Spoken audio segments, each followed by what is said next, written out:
kalma, baby kalma. Huwag mo naman akong bigyan ng dahilan para tabihan ka. Kalma, pwede ka. Kalma, baby kalma. Huwag mo naman akong bigyan ng dahilan para tabihan ka.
Ano, magpapatugtog na lang tayo?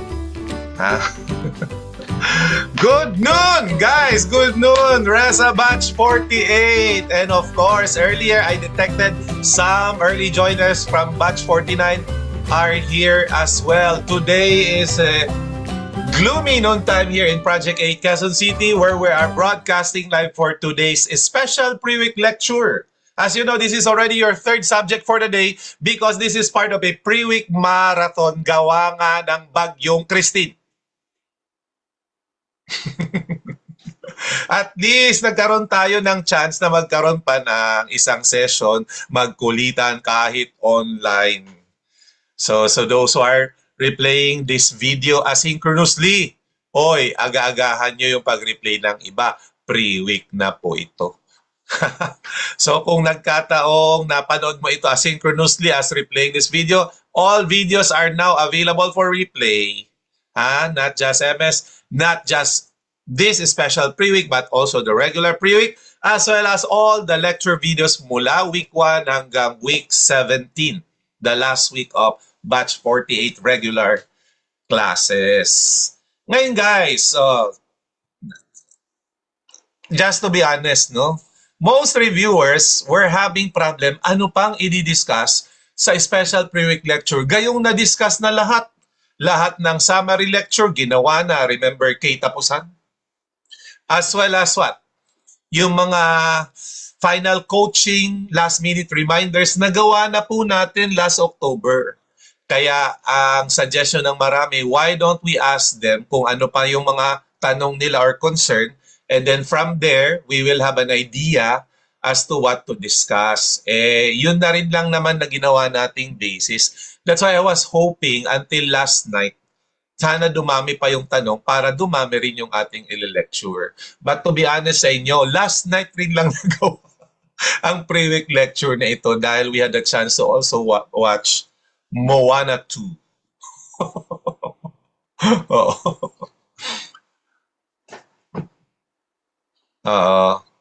Moana 2. Pero sa totoo lang, napanood na rin namin yung Hello, Love Again 2. Bakit 2? 2 times already. Kaya nakapag-contribute po tayo doon sa billion na gross sales sa ticket. Opo, di naman halatang cut din masyado. Oh.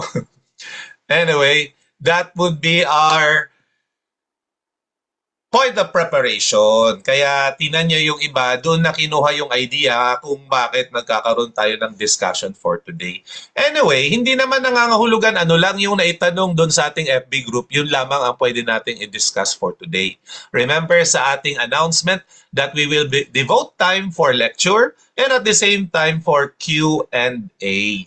Oo. Pero gagawin ko yung Q&A na open, medyo sa gibandang gitna, para hindi naman tayo yung sabi nga ni Sir Nico kanina, anticlimactic, na kapag thank you na, na biglang humabol yung mga tanong. Edi, ayun, nawala yung climax ng pagpaalam niya. Anyway, he was thankful naman kasi kahit papano na naputol man yung connection niya at some point, nakabalik din naman kaagad. So I'm sure at this point, baka nagfo-photoshoot na si Sir Nico nyo under the falling leaves of a tree, iba, in Tokyo, kasi gusto niya makapture yung autumn ng Tokyo. Oo. Kanina sabi niya, before we broadcast, 3 degrees daw ang temperature sa labas, kaya good luck. Ayan. Anyway, magkikita siguro sila ngayon ni Sir Christian Lim because Sir Christian Lim is also in Tokyo right now, although pauwi na siya mamaya. Oo. Anyway, bakit ba lahat ng mga reviewers nyo sa Tokyo within the month of November, 4 pong reviewers nyo dumaan ng Tokyo aside from Sir Nico and Sir Ian, of course, we were able to also go there separately. So me and my family went to Tokyo earlier this month, and of course si Sir Chris also went to Tokyo with my lips are sealed. O, itanong niyo mamaya sa Farap para madhumabang discussion niyo. Oo. Sir, chinichismis po kayo na Sir Aljon. Sino po ang kasama niyo sa Tokyo? Oo.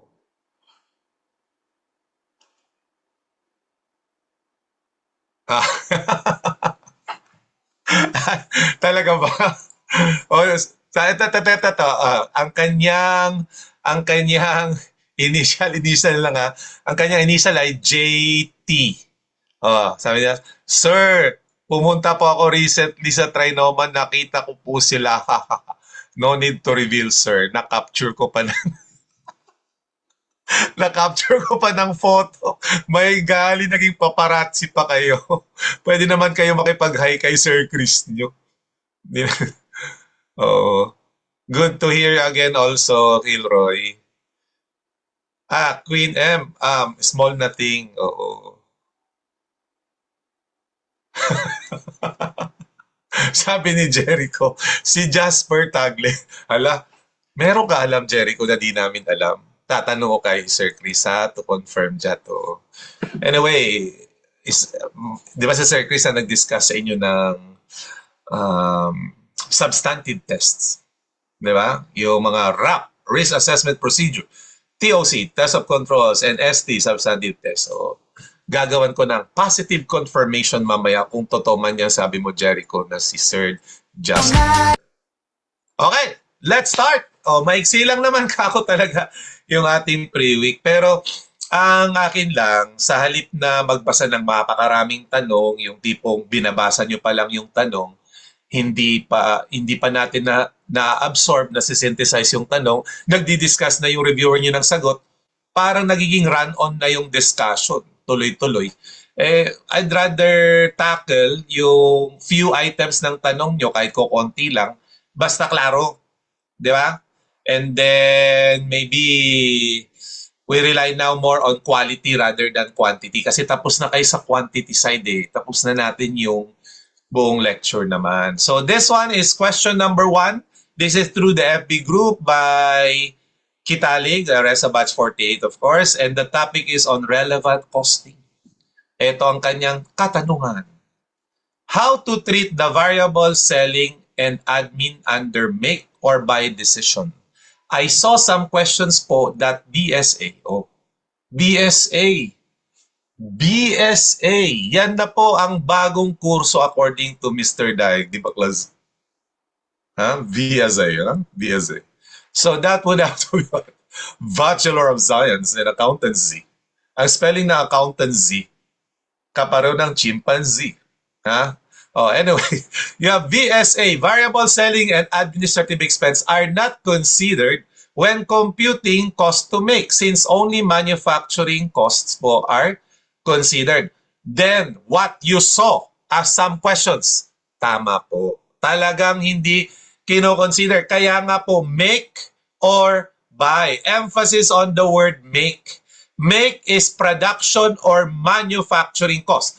Kaya the simple answer to your question, how to treat variable selling and admin, is simply disregarded or ignored. Na? Kaya ito po ang ating resibo na talaga po siyang ini-ignore kahit puntahan po natin yung ating handout sa relevant costing. Ayan po, saan ba yung handout? Hinanda ko na yung i-open. Hindi ito. Isa pang tab. One more tab. This one. Ito po ay MS-E. Handout po natin. Bababa ko lang po ng konti. Pupunta tayo sa make or buy problem number 2. Ayan po ang katibayan. No? Wala kayong makikita dito sa kinonsider nating variable, selling and admin expense. Ang tanging kasama lang sa cost to make, manggagaling sa direct materials, direct labor, and factory overhead. Sir, consistent po ba yan sa mga ibang questions? Let's see sa ating mga iba pang sinagutan. I think we have one item sa wrap-up exercise. Di ba? Ayan po. Number 8. In a make or buy decision, the cost to buy is compared with, ang sagot po dyan, relevant cost to make. Hindi po kasama ang variable selling na hindi naman kasama sa cost to make. Okay? Another proof, siguro sa ating mga related questions in here. Tingnan nyo po ang number 7. Should the company make or buy the components? Wala po kayong makikitang variable selling. Kaya yung nakita nyong in-ignore yung variable selling, tama po yun. Ha? Parang hindi po usual na mayroong you will have to make and incur variable selling. Ayan, marami pang mga problems dito na ganun nga ang, yan, ito po, make or buy din ito. Ano daw ang advantage or disadvantage of buying the component? Note, the relevant cost to buy includes 1% handling cost. Anyway, ito pa rin lang ang inyong i-consider. Di ba? So, wala kayong makikita diyang variable selling expense.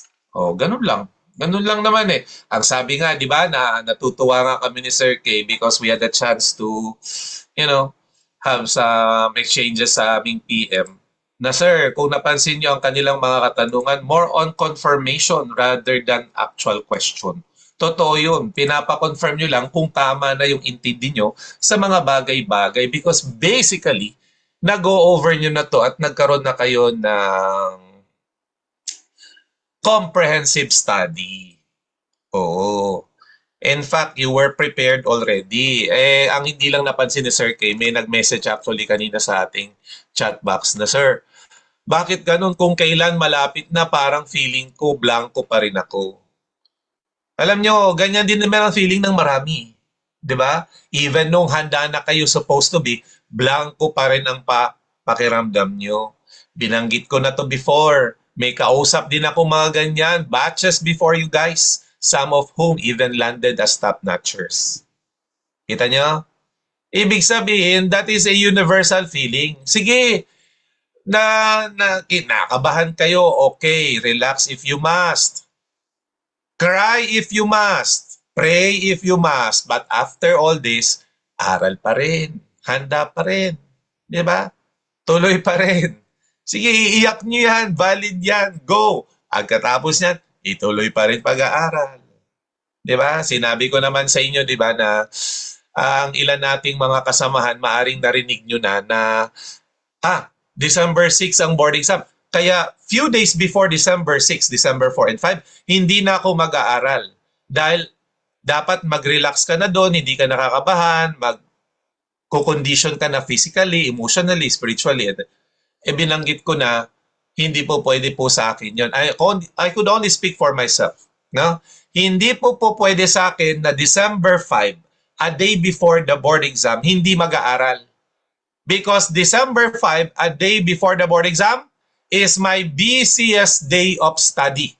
Doon ko po ito todo ang aking pag-aaral. Dahil binanggit ko na, ano man ang aaralin ko December 5, ang siya lamang maaalala ko December 6. Kilala ko na po ang sarili ko. Hindi po ako gifted with a long-term memory. Di ba? Nangyari na po yan in the past. Di ba? Nung mga usual na quizzes nyo nung araw sa BSA. Ba't ganun? Nag-aral naman ako advance. Ba't ang baba nung score ko? Doon tuloy sa next quiz na nag-cram ako, aba, ang taas ng score ko. Then you work best rather by cramming. Di ba? Because some of us are not the advanced type but more on the crammer type. But don't get me wrong, ha? Hindi ito yung unplanned cramming. There is such thing as programmed cramming. Pag sinabing program cramming, alam mo na, December 5, kung ano pa yung ika-cram nyo. Meron na kayong mga pointers, highlights, last-minute reminder, or mga post-it na babalikan na lang a day before the exam. Yun ang mas effective rather than unplanned cramming. Oh, sino ito nag-raise ng hand? Siguro napindot lang. Oo, naaliw siya na hindi to Zoom meeting, Zoom webinar. May ganito pala sa Zoom. Yung hindi ka po pwedeng mag-on ng video or mag-unmute unless the speaker allows you to do that. Kaya nga ina-allow ko kayo mag-unmute kung gusto niyo mag-share ng inyong experience sa PRC, kung paano kayo nagpalipat ng venue, paano kayo nagpa-reissue ng NOAA if needed, among others. Oo, kasi kanina before we broadcasted, I asked for volunteer kung may gusto mag-share ng story nila sa ginawa nilang PRC application for or yung process ng transfer, etc. because of the postponement.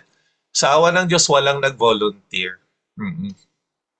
Yung nakapindot at nag-raise ng hand, napindot lang accidentally. Shout out, Jovelyn. Ayun. Anyway, question number 2. Masipag talaga to si, tingnan mo siya ulit. Di ba siya rin yung nagtanong kanina? Oo, di ba? Kitaling. Oh. Ayan. The topic this time is on capital budgeting. In determining the present value of CIF. CIF, di ba shipping terms na to, kasama ng mga FOB. And syempre, MS tayo, kaya CIF is understood as what? You have, ano nga yung CIF? Cash inflow. Nakalimutan na yung FS. Naalala tuloy yung insurance and freight. Anyway, you have what? You have cash inflow. I suppose yun ang meaning ni Ms. Kitaling. In determining the present value of cash inflow, do we need to discount po ba yung additional working capital?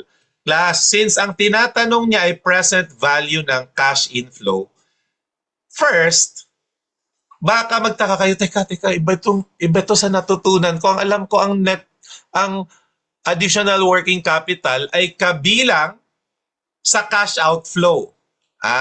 Yun ang dapat nating i-clarify. Dalawa po yan. Cash outflow siya, pero magiging cash inflow. Kaya nga sinabi ko sa inyo, yung nature ng working capital, kako, bukod sa alam natin yan ay inventory, receivable, yung mga short-term assets, initially isipin nyo na lang pera lang yan, cash. Kailangan mangutang, kailangan maglaan ang company dahil mangungutang yung project na ini-investan nyo, kailangan mangutang ng working capital cash. Kaya on the part of the company, magka-cash out ka, part ng investment mo yan at present. Pero ang term na ginamit ko, pinapahiram, pinapautang lamang. Kaya yung cash inflow, magiging future yun. Ibig sabihin, pag tapos na yung project, babawiin din yung additional working capital na pinautang. Kaya ang tanong po ay papunta doon sa kanyang pagiging inflow in the future. Ngayon, before I delve into the details of this question number 2, gusto ko rin lang uli bigyan ng clear distinction yung gamit ng terminologies ng Philippine CPA versus US CMA. Kasi baka malito tayo. Siyempre, since tayo ay Philippine CPA board exam, ang ginagamit po nating mga termino ay katulad ng net investment as well as net returns. Di ba? Ang tanging distinction binigay ko sa inyo, pag net investment ka ko, present. Pero pag net returns ka ko, yan ay future. Pagdating nga lang sa US CMA exam, ang term pong ginagamit sa net investment ay initial cash flow. We can understand naman with the use of the word initial. Initial kasi nga present, di ba? Oh. Pero pagdating sa net returns, you now have to make a distinction. Yan ba yung annual incremental cash flow? Ibig sabihin, every year during the life of your project? Or yan ba ay one-time only terminal cash flow? Di ba? Kaya kung mapapansin nyo, may distinction po yan. Pero tingnan nyo, lahat po yan relevant cash flow. Bawal po dito yung past cash flow. Kasi ito po ang nagko-correspond sa present cash flow, yung initial. Ito namang dalawa ang nagko-correspond sa future cash flow. Kaya kung i-connect nyo sa question number 2, yan pong additional working capital at present outflow. Pero in the future, mababawi po, it will become an inflow. Kaya nararapat lang computein ang kanyang present value. Okay?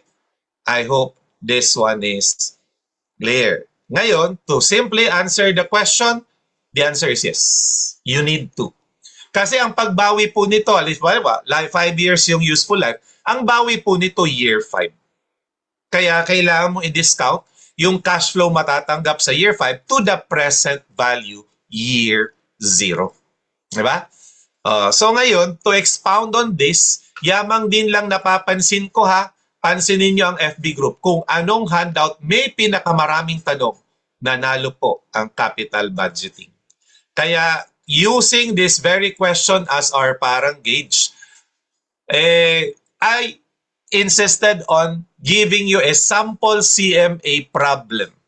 Kinuha po natin to sa CMA na kung saan merong required na working capital worth 40,000 para makita nyo kung anong effect ng working capital sa present versus sa future. Okay? So sige, I'll give you time to read silently yung sample problem number 1 and then later we will have to discuss. Take your time to read first.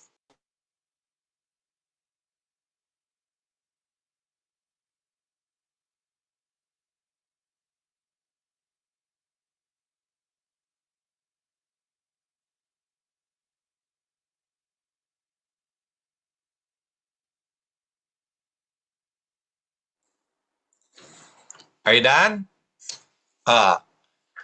So, ang tanong po ay, what is the equipment's expected net present value? So, ang formula, present value cash in minus present value cash out. Kaya net yung magiging present value. Saan po manggagaling ang inflow? Dito po. No need to adjust at it is already described after tax. And another inflow? 40,000. Kailan siya magiging inflow? Ito, year 1 to year 4. Ito, kailan magiging inflow? Year 3. Why? Kailangan mo lang yung working capital sa first 3 years. So after year 3, mababawi nyo na siya. So take note, hindi matik na ang working capital, laging end of life ang bawi. Pag silent, sige, assume nyo end of life. Pero pag hindi na to silent, so that the problem is no longer silent but noisy. Sinabi ng for the first 3 years lamang, so ang logical assumption, mababawin nyo na po siya year 3 pa lamang. Okay? Kaya ang labanan po dito, dyan sa mga inflow, would be yung pag-compute ng present value factor. Ang kaganda nito, wala naman ibang binabanggit rito na tax rate, kundi yung 15% lamang. Kaya kung 15% lamang, that would be, guys, tingnan nyo ha, meron pang nakalagay na note. Due to rounding, the solution may differ slightly if the present value tables are used. Kita nyo yung note sa CMA? If the present value tables are used, anong ibig sabihin pag sinabing gagamit ng present value tables? Rounded off. Hindi po pwede ang present value table exact factor. Never ending po yan. Rounded off po yan. Pero tingnan nyo ang implication ng note. If the rounded off factor are used. So ibig sabihin, do not use the rounded off factor. But due to rounding, if you use the rounded off, magkakaiba ng sagot. Kaya nga yan ang sinasabi ko, pag may sinabing round off factors to 3 decimal places, i-round off nyo. Pero pag walang binabanggit, do not round off. Otherwise, iba-iba tayo ng sagot. Ano ngang universal rule sa rounding off applicable to all subjects? You are allowed to round off only sa final answer. Do not round off solution. Pag hindi sakto yung solution, use that inexact amount. Kung ano man yung never-ending amount, gamitin nyo yon. Kasi sa oras na ni-round off nyo ang solution, iba-iba kayo ng sagot. Depende sa gagawin nyong rounding off. Kaya pasensya na, ang ating solution dito, tingnan nyo, merong dot, dot, dot. So wag nyo lamang yan imumultiply sa 2.854. Lahat buo po. Ito na yung sinasabi kong year 1 to year 4. Therefore, 4 years. Pero ito year 3 only. Sige nga, paki-verify. Can I ask for a confirmation kung yan talaga ang na-compute yung mga factor ng 4 years and year 3? Pareho na. So, without rounding off the factors, ang mako-compute yung present value ng inflows, 1,070,938. Okay? Now, sir, saan naman po manggagaling yung present value ng outflow? Eh di yung babayaran nyo, pakinggan nyo, present value ng outflow. Eh di yung cash out, babayaran at present. At yun ay yung cost at yung idadagdag nyong puhunan sa working capital. Kaya nga commitment eh. Magko-commit ka pa ng pondo.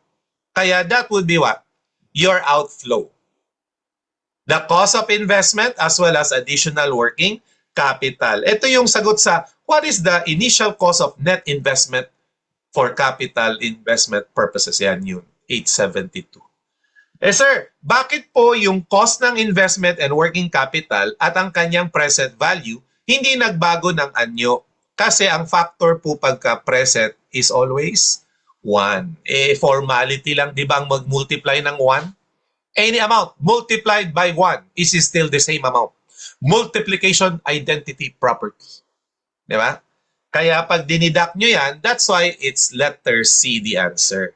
But, I'm giving this sample CMA problem not to really compute NPV only, but to signify na it is an outflow now, it will be an inflow later. Now is times 1, kaya hindi na babaguhin yung 40,000. Later, you multiply by a factor. Etong NPV problem ay katibayan lamang na talagang yes ang sagot, we discount working capital as part of your present value of cash inflow. Proof is the solution. Okay? So at least while we answer the question, medyo somehow kung meron pa pwedeng i-tackle through this sample problem, eh di banggitin na natin para, di ba? Anyway, ang nanalo po sa may pinakamaraming tanong sa FB ay talagang capital budgeting. Kaya ito yung ating thrust ng discussion. Ngayon, bilang katibayan na yung working capital ay may ganong effect, ito po yung isa pang sample problem. Bakit may naka-green? Omitted ba ito? Guys, paki-highlight ng naka-green. Pag ganyan kahaba, malamang na omit yan. Hindi nyo masasagot therefore yung problem pag walang useful life of 4 years. Ano bang nakalagay? Missing or may correction? Baka nilagay 5 years. Pero kasi kung 5 years, ang i-highlight lang dyan yung 4 years. Wala pong ganyang statement. Very well, hindi nyo masasolve ito kung walang statement na yan. Kasi paano kayo magdi-discount nung 10% ilang taon? Oo.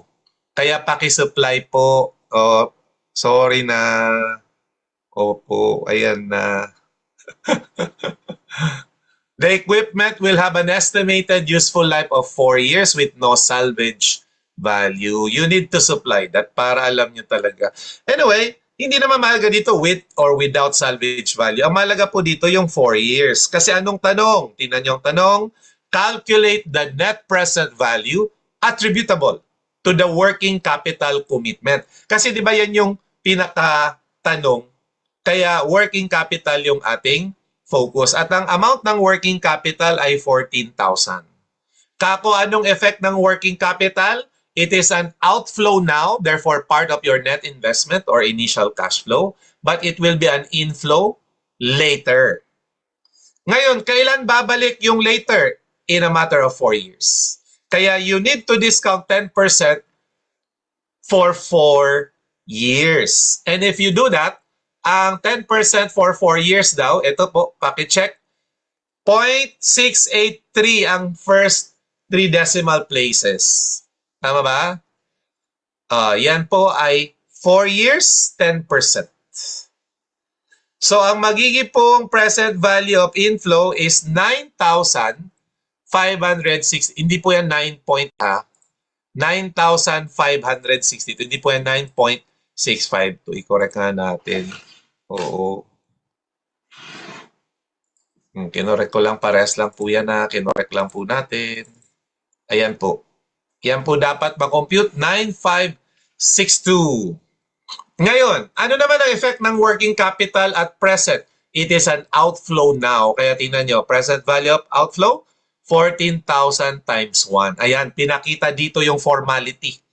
Na ang present value factor ay 1 kasi mangyayari ang outflow now na. Less than 1 pag mangyayari ang inflow later in the future pa. So, 9,562 is the present value of inflow less present value of outflow now. So, that is a net outflow of 4,438 in favor of choice letter dog. Hindi po yan new outflow, net po yan. Ano ba nangyayari sa typing natin? Net po yan. Anong new inflow? Net, net, net, net, net.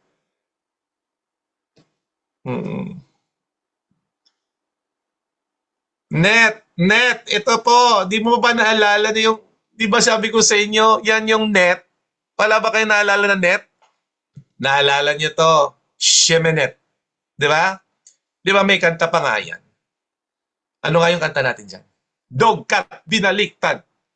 Shemenet, shemenet. Dance floor, dance floor. Oh. That one. Net, hindi po new, ha? Oo, okay na. Oh. Guys, ito. Alam nyo, itong correction na to or additional information just to clarify this question, plus the correction here, alam nyo, this signifies an important process that you may undergo during the board exam. Hindi po error-proof ang CPA board exam nyo. Meron at meron kayong may encounter na missing item, you cannot solve. Tingnan nyo, pag hindi natin sinapply ang missing statement, you cannot solve this. Hindi nyo pwedeng masolve ito dahil ilang taon nyo i-discount yung 10%. Di ba? Plus, ganyan, meron pang mga misleading na word na new kasi mistype.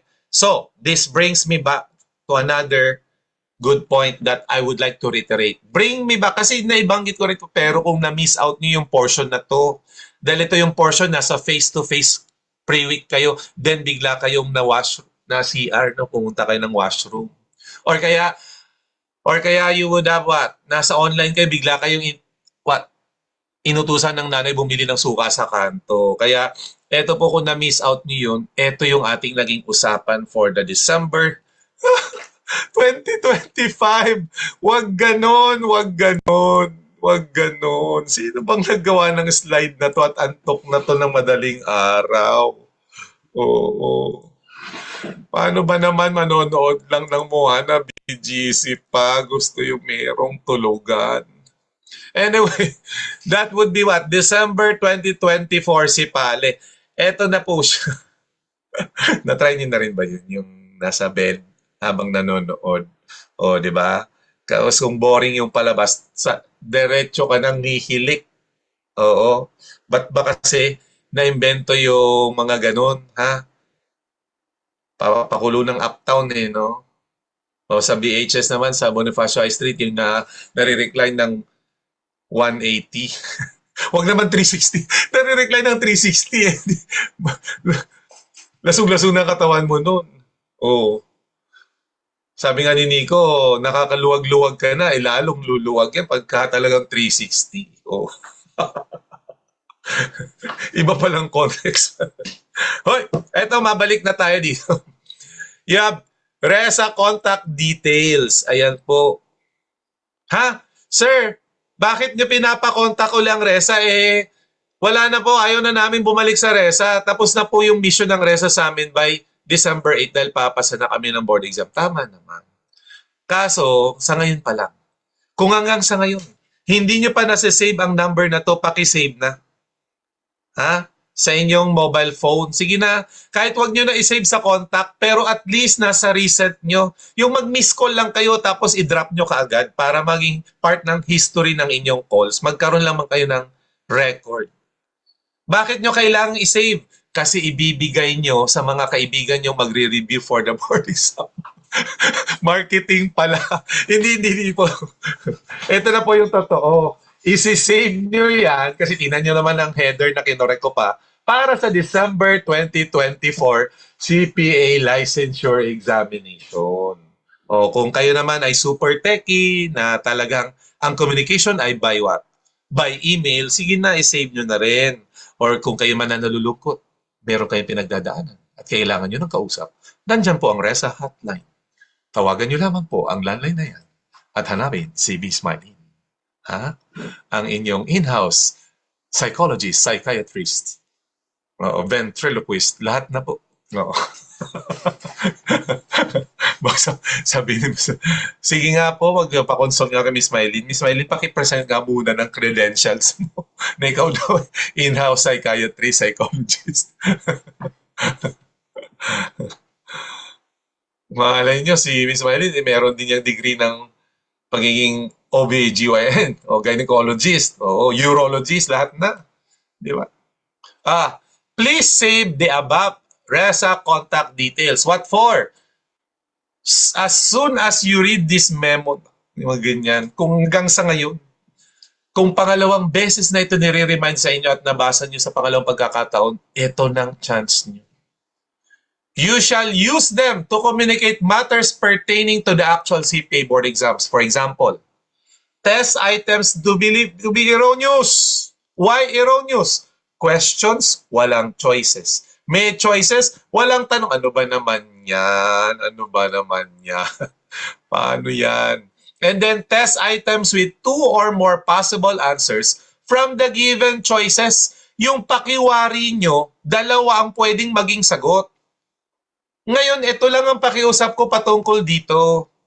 Yung iba, pinapawalang bahala na lang ito. Sasabihin nila, ay naku, meron akong kaklase at kaibigan. Naku, nung college kami, sobrang grade conscious. Alam kong hindi siya papayag na hindi ito i-report sa RESA. Siya na lang bahala. Wag nyo pong iasa or i-outsource ang effort ng pagre-report ng mga problematic items. You know why? We sa RESA is doing the tally system. Pag maraming nagre-reklamo sa isang item na lumabas sa board exam, i-feed forward po namin yon sa Board of Accountancy. Paano kung lahat ng thinking ng mga nagtitake ng board exam, ay, siguradong di ko na ito i-report sa RESA. Alam kong may error ito, pero yung kaibigan ko i-report to. Paano kung yung kaibigan mo lang nag-report? Ang natali tuloy sa RESA, isa lang nagreklamo, valid na talagang erroneous yung item. Hindi tuloy na entertain kasi isa lang nag-report. Kasi ang pakiwari namin, pag maraming nagre-report, malamang valid yan na may mali. Pero pag kayo lang mag-isang nag-report, malaki rin ang chance na ang problema hindi yung tanong, kundi yung nag-report. Okay? Pero ayaw namin maging judgmental. Pero tulungan nyo na lang po kaming tulungan kayo. Huwag nyo na kaming pahirapan basahin kung ang isang item ay talagang dapat i-report dahil may error. Kaya kung tulong-tulong kayo nagre-report na yan, sir, di namin talaga masosolve yan. Kung hindi dadagdagan sa ng selling price, na kung ang tax rate, etc. Ayan. Please. Ito pa, tingnan nyo, third bullet point. All of the above, none of the above. Pero saan yung above? Ano kaya ang above ng choice A? Negative A, negative D, or negative C? Ha? Paano?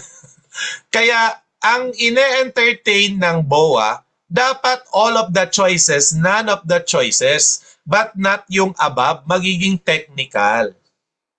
Diba? Kasi pagka ganun. O paano nga ba pagka ganyan?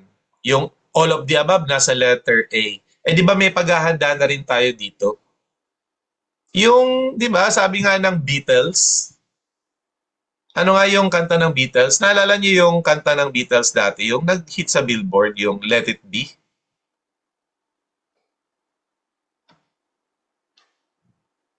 Anyone knows Let It Be? Eh di ba, ang board exam version yan, letter A, letter B, letter C, letter D.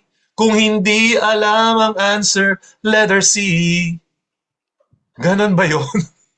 Ang totoo yan, pag hindi alam ang sagot, tumingala sa langit at manalangin, humingi ng divine intervention. And then yung hawak nyong number 2 pencil, ituro sa papel habang nakatingala. Kung saan man tumama yung pencil, letter C, yun ang bilog. Nagpachamba na lang. Yun na. Doon na nangungusap sa inyo ang sagot ng Panginoon sa inyong dalangin at dasal. Anyway, mabalik tayo sa fourth bullet point. Test items without possible answer from the given choices. Why? Kasi yung choices, they are believed to be coming from all the counting standards, auditing standards, or dito tayo cautious. Nako, bakit cautious? Napaka-dynamic ngayon ng inyong tax rules. Di ba? Even within the intervening period from the supposed October exam to the November exam, may lumabas na create more.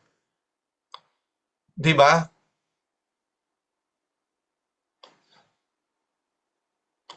Eh sabi naman nila, wag na tayong mag-create. Kasi yung unang ang unit team, mag-create ka pa more unit team. Eh, kaya that would be what? Tax rules. Kaya mag-ingat. Kanina lang, di ba? Sinabi na nababago yung inyong mga naging pag-usapan sa regular tax lecture. Kaya I'm sure nakinig kayo ng gusto kay Sir Kay kanina. So, nainggit ako ng konti dahil yung team tax, nagkaroon sila pagkakataon na batiin kayo as a group. Eh, ka-team ko rin naman si Sir Kay sa MS. Oh. Eh, nagkataong first day ngayon ng face-to-face weekend sa RESA. So, malamang nandun na siya. So, wala siyang chance sumama sa akin. Ang isa pang team member ng MS, si Sir Eloy, belongs to 7-day Adventist. Anong araw ngayon? Sabado. Oh, alam nyo na. Lone Ranger na naman ang lolo. Kaya, okay lang. Sanay na. Ha? But I'm sure, nasan man sa mga oras na ito si Sir Kay at si Sir Eloy, they are with us in spirit. Now, another item you would have to report sa amin, choices that are believed to be only approximates of the correct amount.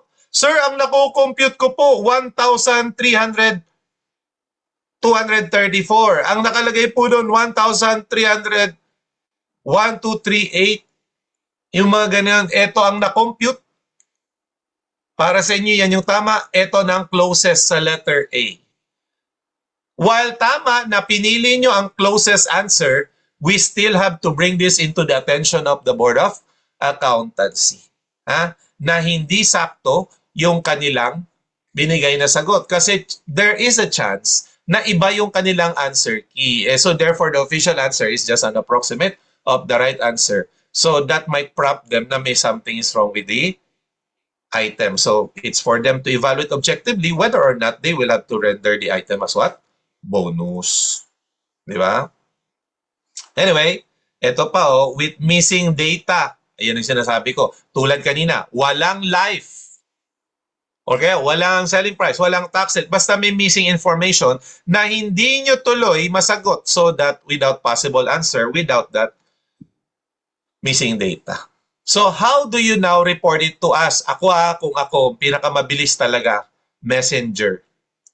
Inuuna ng staff natin yung mga feedback galing sa Messenger. Tinitext nyo na sa Messenger, nagsisend na kayo ng PM sa RESA page ng ito ang sample. Kung anong subject, anong set letter, kasi normally set A or set B, at anong item number, ito sasabihin ko na sa inyo, pwedeng wala ng description. Mahalaga po ito dahil alam nyo, ito experience namin matagal na natuto na kami. Sir, MS Examiner, bawang kausap namin. Meron daw isang item, hindi talaga nila masolve dahil may kulang na information. Itatanong examiner, anong item na yun? Alam nyo, pag hindi namin maibigay kung anong exact number ng item na yun, hindi malamang mako-consider yun na bonus. Although sigurado at convinced na lahat, dapat bonus yung item dahil may missing data. Kaya ang number one step po, paki-identify ng exact set letter ng questionnaire nyo at exact item number. Ngayon, i-outsource nyo na po sa amin yung investigation part. Anong problema nito? Kami na po ang aalam. Basta marami halimbawa, itong nasa example on your slide, marami nagre-report ng set B, number 23 ng MS, itatali namin yan. Tapos kung walang magbigay ng risk, kami na mismo proactive magtatanong anong problema dito. Ngayon, if you are kind enough to share to us kung anong problema, you can include a brief description like, hindi po masolve dahil walang selling price na given. Ayan, yung mga ganyan. Ha? Pero ang pinakamalaga po dito ito, kasi kahit anong sabi nyo, sir, may na-recall pa po ako, talagang dapat bonus yun. Ito po kasi. Anong number? Hindi nyo maibigay number, useless yung gagawin po nating feedback. Kaya napakahalaga sa examiner, ma-identify po na nila, alin ba dito yung question in point na nirereklamo ng maraming nag-exam. Kahit i-identify lang numero, alam mo na examiner, ito ba number 23? Tinako. Oo nga no. Paano magko-compute ng break-even point kung walang selling price? Di sila na mismo makakal. Pero na-identify niyo muna 23 para umusad yung feedback. Is that clear? So, ito po optional. Ang strictly required, subject, set letter, number. Kaya alam niyo ginagawa ng iba? Sinusulatan ng, di ba may ballpen naman kayo allowed? Sinusulatan yung PAM kung ano mga number yung ito may problema. Kung mamaya ayoko makalimutan ito, maka-access lang ako ng cellphone, i-message ko kaagad po sa RESA hotline. Kasi alam niyo naman sa board exam, di ba, an item or two would matter. Di ba? Kasi pag hindi mo nireklamo yun at di ginawang bonus, number 2 ka lang sa board exam. Pero pag na-consider na bonus, baka ikaw ng number 1 sa board exam. Kaya ganun ka-crucial ang isang item. Ha? Huwag niyo basta malitin. Okay na po.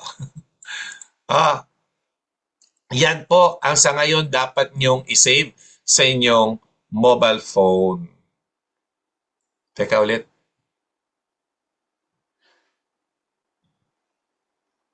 Okay. Sige. Mamaya entertain natin yung mga tanong sa chat box ha. Sabay-sabay na lang natin.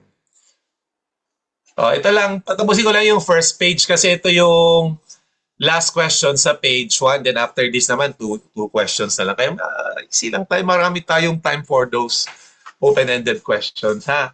This time on economics. Nakita nyo ha. Relevant costing, then naging capital budgeting, then economics. Uy, parang may idea sila sa mga high yield sa board exam. Hindi naman high yield kasi may guided. Well, guided naman tayo ng syllabus as well as TOS, 'di ba? Maliwanag po na ang economics more or less 5 items lamang out of the entire 70. 'Di ba? While management accounting 40 items and then financial management 25 items. So kung hindi pa rin naka-follow sa breakdown ng items sa MS, refer to MS01. I'm sorry, MS-A pala kayo. And what? MS01, ibig sabihin ang aking mode pang batch 49 na. Kasi recently, di ba, tinapos natin yung handouts nila. And yun na nga, ready na naman for shipment on Monday. Shout out sa mga early joiners dito ng batch 49.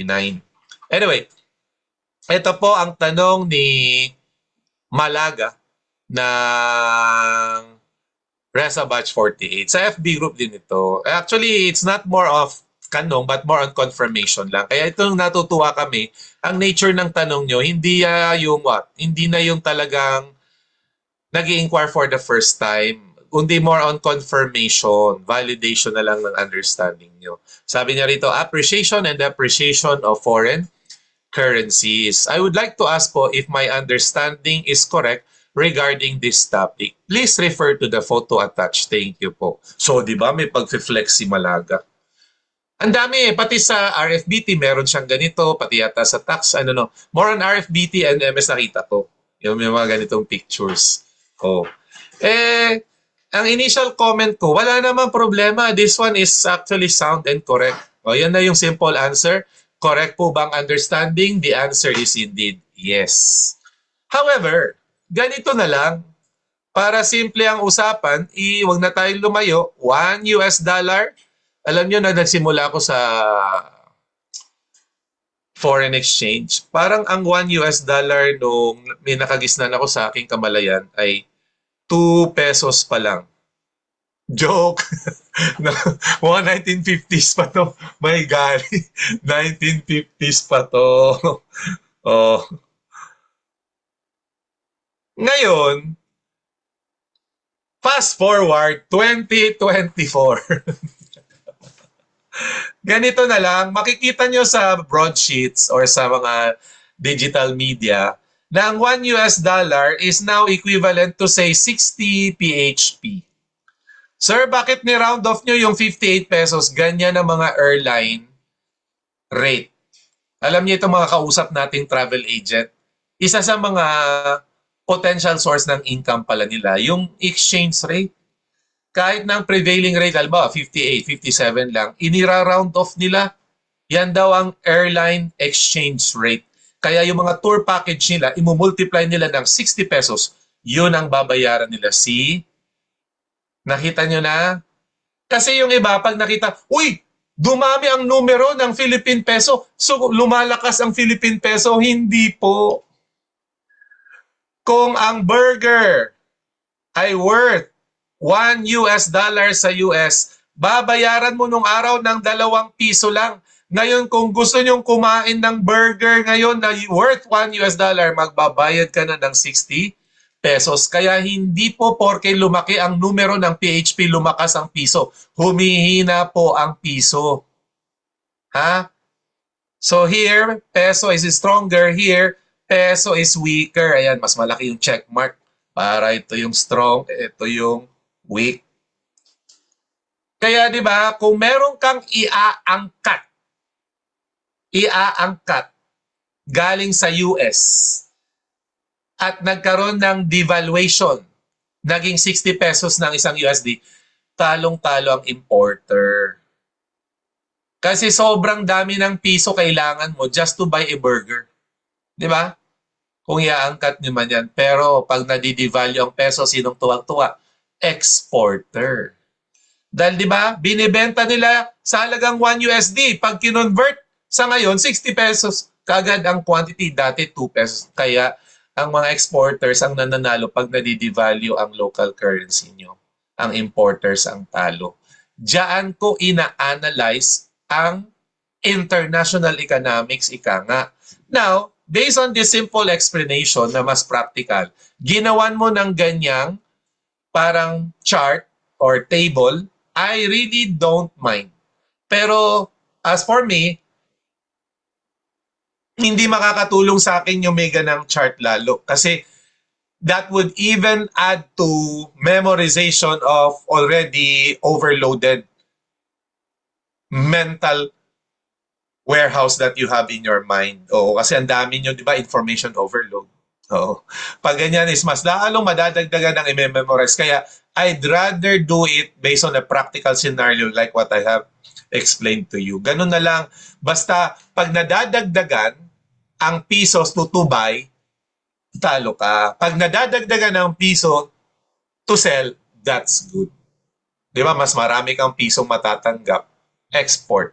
Ibig sabihin, depreciation ng local currency, favorable sa export. Depreciation ng local currency, unfavorable sa pag-import. O, yan na yun. Kaya, ikaw na mag-lugar kung ano yung, di ba? Tingnan nyo. C1 goods in country 1. O, alam nyo na kung export or import. Okay? O, anyway, babaliktarin mo lang naman to papunta rito. Basically, just the opposite. Kaya, kung magme-memorize ka, I just suggest, kung gusto mo mag-stick dito sa index card system, yung appreciation na lang or mamili ka ng depreciation. So, wag mo na i-memorize yung kabila. It follows the converse is true. A suggestion lang naman kung talagang hindi kita mapipigilan sa index system. But as for me, this is not my style. Ha? Oh, sad to say. Pero kanya-kanya nga tayo, di ba? This is on a case-to-case basis. Kung sa inyo, nakikinabang kayong magpahinga a day before the board exam, sa akin po hindi. That's my busiest day of study. Naalala ko pa, the night before the last day of board exam, nung araw kasi 4 days kami. Ang pinaka-last day namin noon, half day na lang, practical accounting 2. So naalala ko, halimbawa, bukas yung prac 2, last day na. Morning na lang. Hindi ako natulog. Sa totoo lang, hindi ako natulog the night before ng prac 2 na yun, the last subject. Dahil kilala ko naman ang sarili ko eh. During our JPA days, I could even withstand no sleep for 3 straight days. Dahil sa pag-organize. I can. Kilala ko sarili ko, but not now. Doong araw yun. Nung tumitira pa tayo ng Lipovitan, Cobra, ganyan. Kaya sabi ko, ano ba naman itong board exam? 1 day lang ako magpupuyat eh. Nung JPA days nga, 3 araw, halos 1 linggo, konti lang ang tulog. So kakayanin ko to. So ikaw nakakakilala sa sarili mo. Alam mo rin na despite not really having enough sleep, kakayanin mo pa rin ba? Awa ng Diyos naman nasagot ko naman yung mga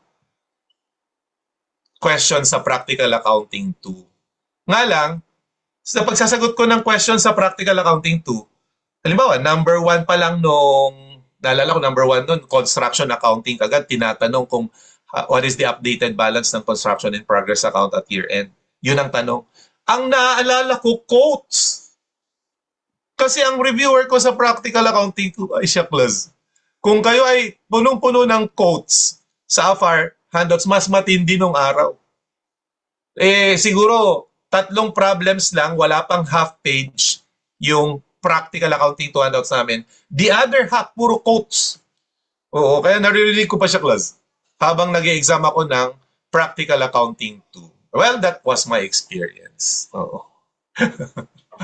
Ngayon, before we get into question number 4, dahil ito ay, I think, already second to the last question, let me now entertain some of your questions thrown sa ating chat box. You can also ask questions through our Q&A box. I don't mind, basta maiparating nyo sa akin ang tanong. Ayan. Marian Faye, you are sharing some of your no experience. Would you mind us hearing your voice and explain? Para maiba naman, no, yung monotonous mode of lecture na one-way communication, ako lamang nagsasalita, makarinig din sila ng ibang boses. Kasi sabi niya, ni-write over, ikaw na lang sir, please. Okay. Thanks Marian, credit to you. Ito, ni-write over lang nila ang Urig NOAA with new dates and venue. Ayun. What do you mean by ni-write over? As in, sinulat kamay lang? Pinaprint sa inyo, akin na yung NOAA mo. Ito, sinulat kamay. Okay na yan. Ganon? Literal na write over.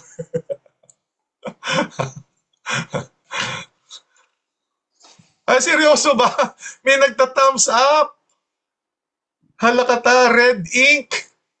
Ganun lang ba yun? Ganun na tayo ka-high-tech? Ha? Ano na, 2024 na. Ganyan na lang bang control measure natin, red ink? Ay, nako. Sa tingin ko, hindi lang red ink ang nabibili ng 125 million. Just saying. Now, na-click lang daw, sir. Okay. Sir, kinabahan po ako nung may nagtatanong po if magbabago ng NOAA. Guys, hindi nga daw babaguhin yung NOAA, so sulatan lang ng red ink. Ayun. Good afternoon po. May papasok po sana pero pending ang approval po. I'm sure gagawa na ng solution na ng ating host. Sir, paano po sinasagutan yung tanong na ano ang discounted net of tax CM? Ano ang discounted? You mean to say naka-variable and fixed cost, and then CM. So, ito lang ang problema ko dyan. Well, meron at merong tanong na dinidiscount yung CM.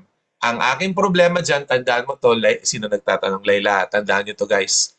Ang dinidiscount po, cash flow, cash basis. Whenever discount an income figure. You know why? There could be non-cash expenses and non-cash income. What do I mean by non-cash income? Hindi pa received. Tandaan nyo, there is no such thing as discounted income. Discounting applies to cash flow. Because in financial management, we need to reiterate, cash is king. Alam natin yon. So ang aking problema lang with discounted CM problems, there must be some sort of an assumption that all variable costs are paid indeed in cash.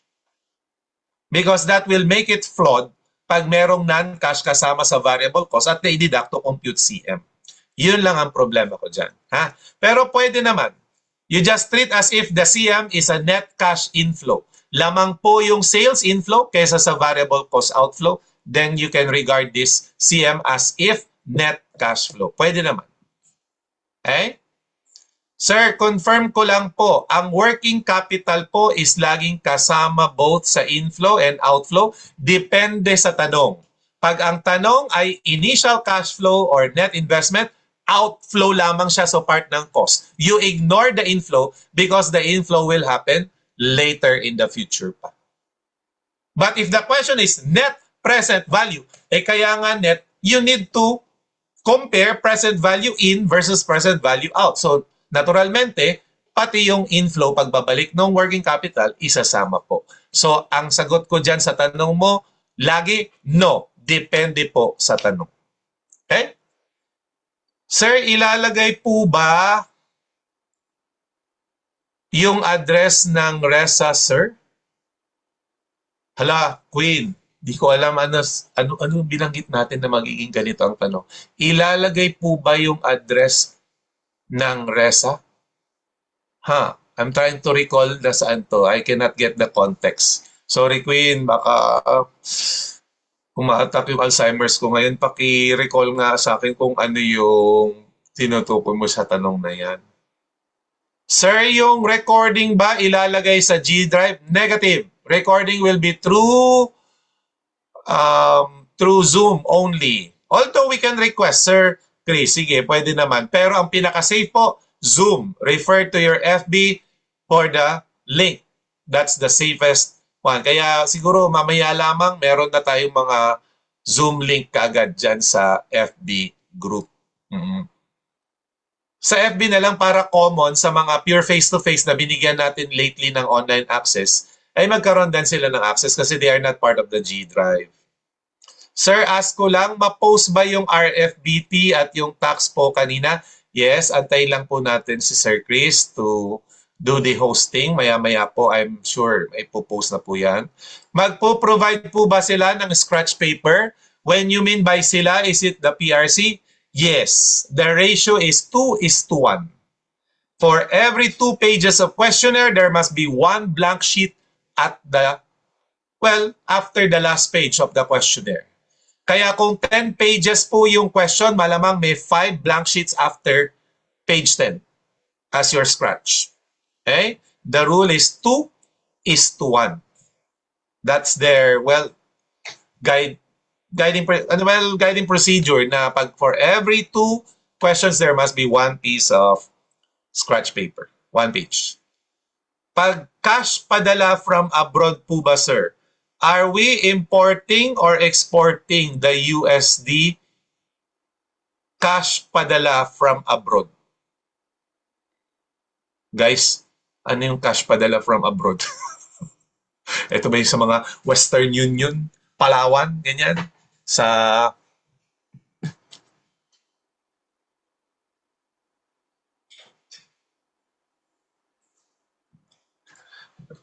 guys, baka ang inaano nyo ay foreign dealing, ha? Huwag nyong i-confuse ang foreign exchange dealing na purely currency sa importing and exporting goods using foreign currency. Iba po yun. Ha? Pag purely monetary yan, exchange, it's just foreign currency dealing. Di ba? Pero pagka merong ibang goods, yun yung importing and exporting. Kaya I don't think that would qualify as importation or exportation kung purely monetary resources lang ang inyong transaction. Ang importation and exportation, normally ang kasunod yan, import and export of goods. Diba? Kaya nga po may custom. Kaya nga po may golden scanner. Nakikinig ba kayo sa Congress hearing? Mantakin niyo yun. Alam niyo, isang legacy ng Congress na to, yung Philippine Congress, kahit sabihin na natin nagpo-politicking lang sila, na-orient tayo, nagagiging eye-opener, ang dami pala ganitong nangyayari. Mantakin nyo, na-release na sa custom, saka pa lang i-scan ng isang private entity. Asan ang common sense doon? Bago nga i-release sa custom, dapat i-scan na yan. Kaya nga ni-release sa custom, okay na. Pwede nang pumasok sa bansa. Hindi pagka-release ng custom, saka pa lang i-scan.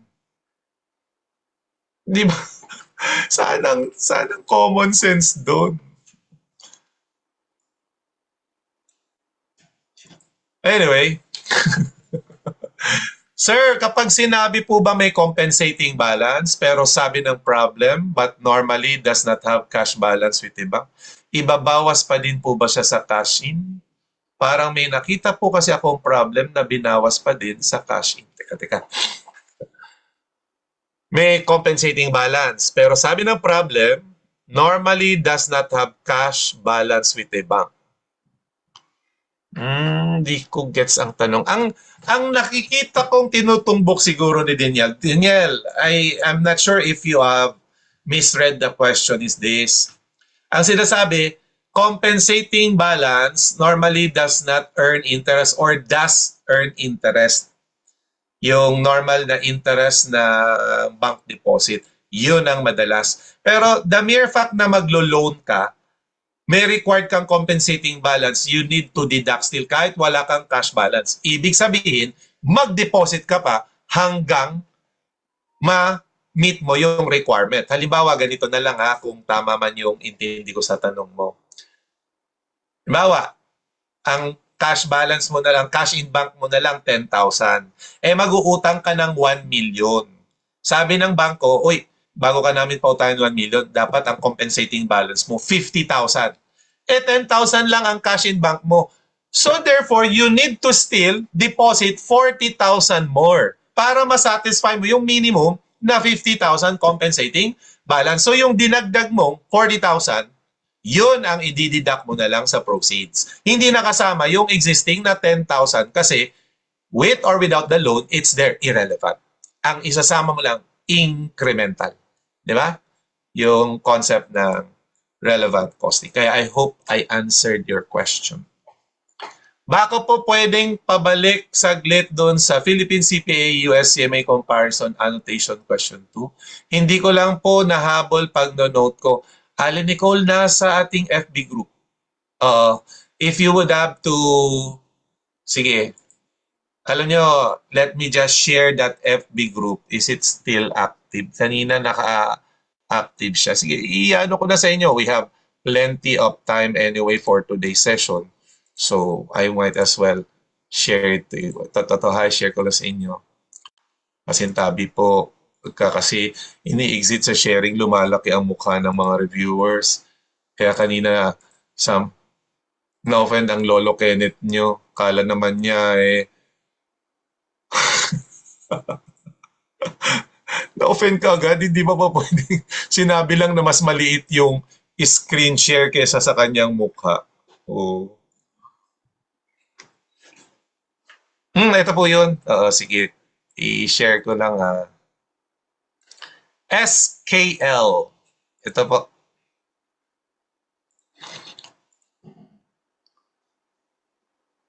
Guys, keep your questions coming ha. Almost tapos na tayo sa open-ended Q&A. And then ipoproceed ko na lang sa last two. Then I will just have to wrap up the session. That's it. To give more time sa ating kasunod na subject na 3 long hours ang allotment. Ito na po yung FB group na tinutukoy natin. Ito po ay posted when November 25 saying, hello batch for date Resa Pips. While pre-week marathon materials are currently being finalized, your Resa reviewers would appreciate receiving questions from the Q&A portion in advance so that in case there are many questions, kung sakaling marami, given the limited time, magpipili lang, pre-select.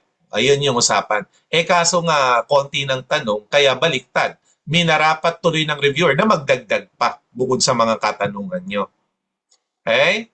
So ito na po ang tinutukoy ko. Dito nyo mahahanap yung mga, ito ba tinutukoy mo yung input ni Gwyneth? Miss Malaga? Ayan, hindi lamang sa Forex, meron siya kundi sa AMLA, meron din siya sa, ayan, sa RFBT. Ayan, ito po. Ayan, ito. Ito yung nire-request mong balikan ko. Ayan, nandyan pa siya. Oh, yan. Ayan, kinote lang natin, verbatim. Yan na yung question number 2. Saan pa nanggaling yung ibang tanong? Sige, hanapin natin yung mga author ng ibang tanong. Ayan. Yan, si Stel. How to treat the variable selling. Oh.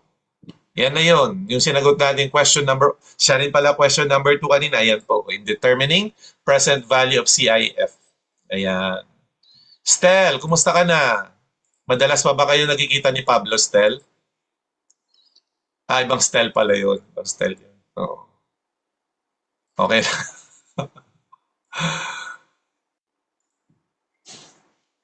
Okay na. Pending po request sa FB page siya. Wait for a while kasi medyo nagsabay-sabay po. Ang mga staff po natin kanina hindi nag-count. Kasi nag-approve po sila ng Zoom registration. Yung pong entry sa FB. Ngayon po marami nagpahabol sa weekend, face-to-face enrollment. Yung sending ng handouts ng Batch 49, medyo nagsabay-sabay po. Tapos holiday pa, marami nag-i-inquire na may oras ngayon. Kaya medyo bigyan lang natin sila ng konting breather. Maya-maya po or bukas nasa FB na po kayo. Pagbigyan nyo lang po. May konting delay lang. Sir, kapag po ba given na salvage value sa capital budgeting, kailan po siya ina-after tax? Hindi po. Di ba? Binanggit ko na sa inyo, sa Philippine BIR, hindi po ginagawang after tax ang salvage value. Yung mga libro, kaya naka-after tax, ang sinusunod po nila IRS rule ng US. Sa US po, hindi allowed ang salvage value i-deduct to compute depreciation. Kung kaya ang kanilang salvage value ay taxable. Kasi nga naman, ang salvage value nila will have to be what? Gain on sale. Kasi ang carrying amount will have to be 0. Bakit ito yung mali itong PowerPoint na tapos na to It's a wrong PowerPoint. Nasaan na yung PowerPoint ko kanina? Uy, nasaan na tayo? Nawala yung PowerPoint. Ay, ito na. Natabunan. Oo. Sensya na. Alzheimer is kicking in. Tempo.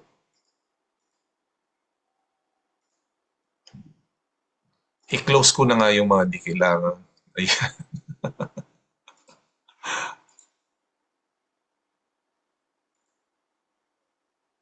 Hala, bakit sarili ko pa rin nakikita ko? Hoy, Zoom. Ano ba? Special pre-week lecture na namin. Pagbigyan mo na kami, konti na lang. Hindi ka pa mag-cooperate. Nasa... Lakat ayun. Ang dami na kasi palang open. Nasa baba lang pala. Ayan na. Sit back, my presentation. Meron pa bang mga open-ended questions dyan? Otherwise, sasagutan na natin yung structured at malapit na tayo magtapos. Sir, i-delete po ba yung FB group after si Pale? The FB group? No. The lecture videos as well as PDF? Yes, because as you know, the lecture videos is based on a link of limited capacity. We need to give room and space also for Batch 49 lecture videos. In fact, meron na tayong mga na-delete na early videos, hindi nyo lang nahalata. Kasi kinailangan pa natin mag-accommodate ng more videos, lalo na for our special pre-week. Sa totoo lang. Ayun. Sir, the production efficiency variance does not exist as fixed costs are assumed not to vary with volume. The production efficiency variance does not exist as fixed costs are assumed not to vary with volume. Teka lang. When you say production efficiency, tricky po yan. Pwedeng material efficiency, which is quantity. Pwede pong material, labor efficiency and overhead efficiency based on hours. Di ba? It does not exist as fixed costs are assumed not to vary with volume. So, I don't know kung saan nanggagaling yung context na to, Miss Kathleen, but production efficiency variance does not exist as fixed costs are assumed not to. Tama naman yung fixed costs are assumed not to vary with volume as a rule, pero ano yung context na production efficiency variance does not exist? Because in theory, there is such thing as production efficiency. In fact, the correct and the complete term for which is what? Manufacturing cycle efficiency. Manufacturing cycle, sorry.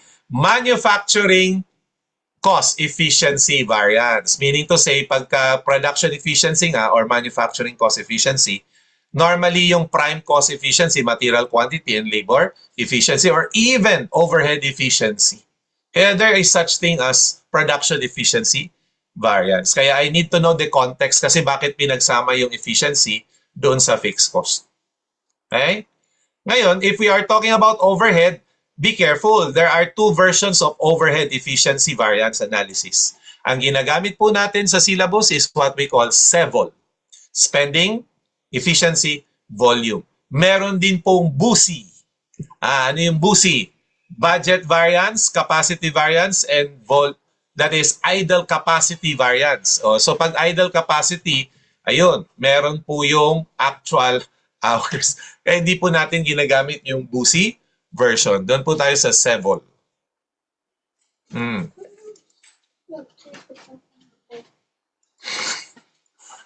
Kapag po ba mutually exclusive, net present value po ang basis. Tapos kapag hindi mutually exclusive, PI na po. Yes, in effect. Yeah, in effect. Yes, pero pag iisang project, matik na NPV na yan. Wala ka nang pagpipilian. Diba? Pero pag kaya na mutually exclusive, normally we choose one based on the highest NPV. Correct.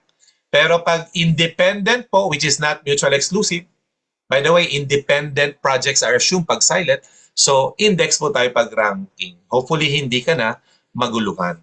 Oo. Sir, sa capital budgeting, see guys, capital budgeting pa rin sila. Kahit ang naka-flash na ay working capital. Anyway, sir, sa capital budgeting po, if wala po given na tax rate, hindi na rin po ba isasama yung depreciation sa pag-compute ng cash flow? Yes, is the simple answer. Depreciation becomes relevant sa cash flow because of its tax effect.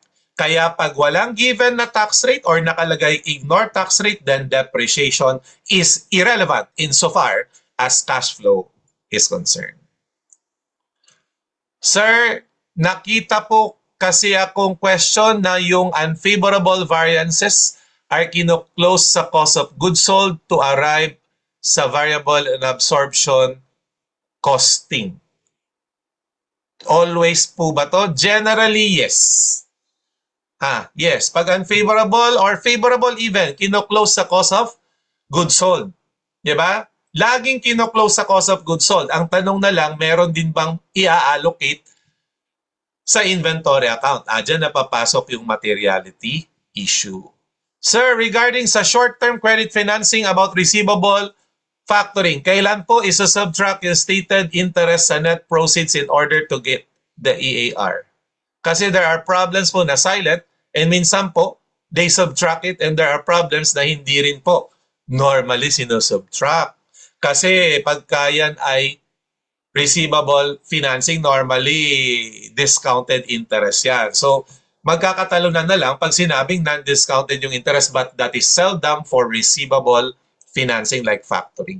Kadalasan po sa receivable factoring, yun pong interest withheld na po kaya dinideduct po talaga kaagad sa proceeds. Thank you po. Okay, I think we're done with the open-ended portion part ng ating Q&A. Kaya balik tayo sa structured. Sorry, hindi pa. May Q&A box. Sir, gaano po katagal bago ma-accept sa FB group? I think I was able to answer this earlier. Antay-antay lamang po. Medyo loaded ngayon ang staff natin. Nagsabay-sabay po yung holiday, dumami inquiries, and last-minute enrollment. First day din po ngayon ng classes, face-to-face classes. Hindi lamang sa weekend, kundi sa buong batch 49. Ngayon po ang day 1. Inabutan na po ang ating pre-week for batch 48. And at the same time, marami pong handout sa office ngayon. Pagka mag-inquire ka sa office, malamang hindi nyo makikita yung mga staff kasi mismong office naka-stock po at naka-file yung ating mga ipapadalang handouts for shipment.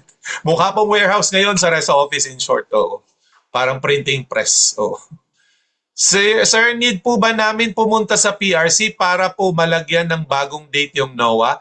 Guys, could you please answer on my behalf? A question thrown by Rona May Lerpido. Para kayo na rin mismo ang sumagot, guys, please. Ang kanyang tanong, ulitin ko, need po ba namin pumunta pa sa PRC para malagyan ng bagong date yung NOAA? Chatbox. Hindi na need, sabi ni Mila Danica.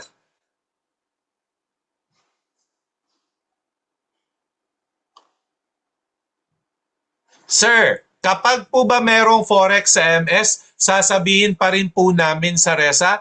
Last time daw po kasi sa board exam may forex na question. Yes, please bring it to our attention.